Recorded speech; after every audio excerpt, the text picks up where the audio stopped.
He said, because see, if you're going to walk in this third day anointing, you're going to see God going to do some. Look, I want to show it to you. It says here, it said when it said here, it said verse 13, it say, he continued prospering until he became very prosperous. For he had possessions of flocks, possessions of herds, and a great number of servants. See, where did these people come from? How is it that he came there with a little bit, but now he got multiple servants? How is it that he came with a little calf, and he got a bunch of them? How is it that he came with a little bitty sheep, and now he got multiple? See, where these people coming from? So people gonna say, oh, I want to be your servant. You don't hear me. You don't understand. People say, I just want to be with you because you're blessed. I want to hang around with you because you're blessed. I just need to get around you because I want some of that to get on me. Come on here. See, it said here, it said the possessions, it said here, and it said, so the Philistines, look, now the people in the land had more than I. But look what it said. It said, so the Philistines envied him. They was jealous of him. And it said, now the Philistines had stopped up all the wells. Now look here. The enemy got so mad because in this damn time, they had wells.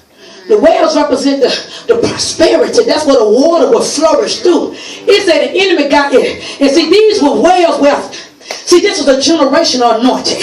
Y'all don't hear me. This is where our Abrahamic anointing. Don't you know we was engrafted in because of Abraham? And see, the Bible said after Abraham died, and wells drew up. The people said, we're going to put dirt in it. Because see, they ain't flourishing no more.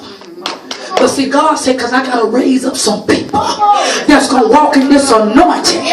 And the Bible said the Philistines began to put dirt in the wells that Abraham had.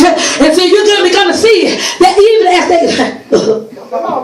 Oh my Lord. It said that Philistines had stopped up all the wells which his father's servants had dug in the days of Abraham.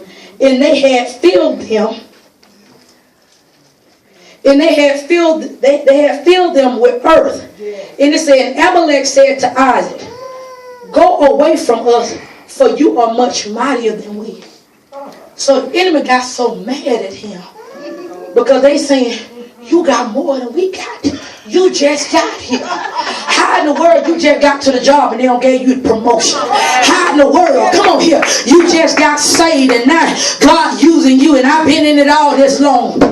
See, God said, I'm coming up against the naysayers. I'm coming up against those who told you that you can't. He said, I'm coming up against those to show them when my hand is upon you. Can't no devil mess with you. It says here, it says verse 17 says, then Isaac departed from there and he pitched a tent in the valley of Gerar. Come on here. This means here that Isaac said, you know what? I'm going to begin to move. These people hating on me. How many know God said, where you go, I go. Where you move, I move. Come on here. Wherever you at, I'm at. See, when you ain't coming with your God, he said, I'll be a cloud by day, and I'll be a fire by night.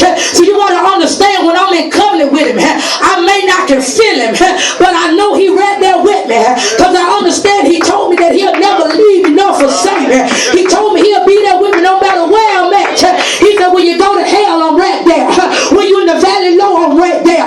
So you got to understand, you sit up here thinking you by yourself. God said, you don't even understand. I'm right there holding your hand.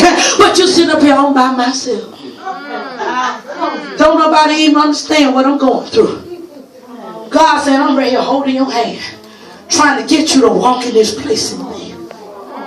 He said, I just need you to trust me. If you begin to trust me, look y'all, what is it that we got to lose? We don't have nothing to lose.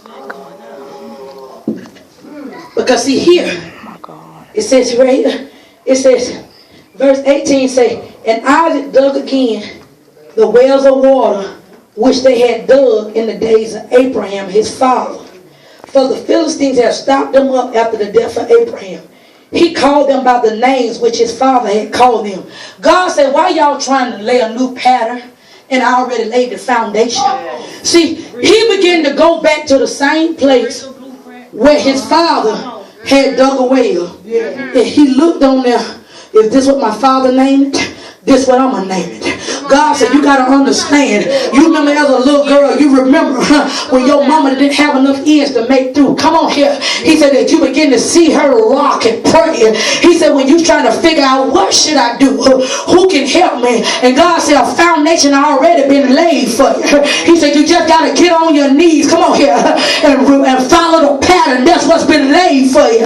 He said because your mama and big mama now, they already laid a foundation for you. But you just got to begin to humble yourself.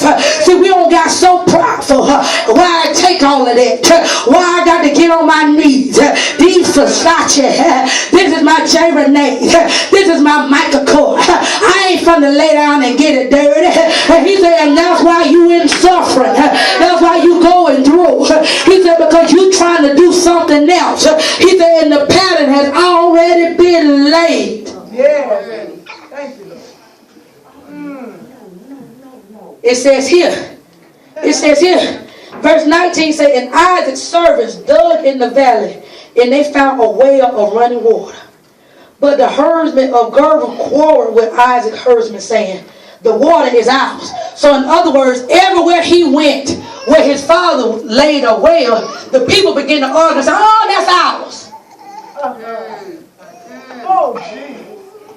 It says here, verse 21 says, then he dug another well, and they quarreled over the one also. So he called his name Sitnah.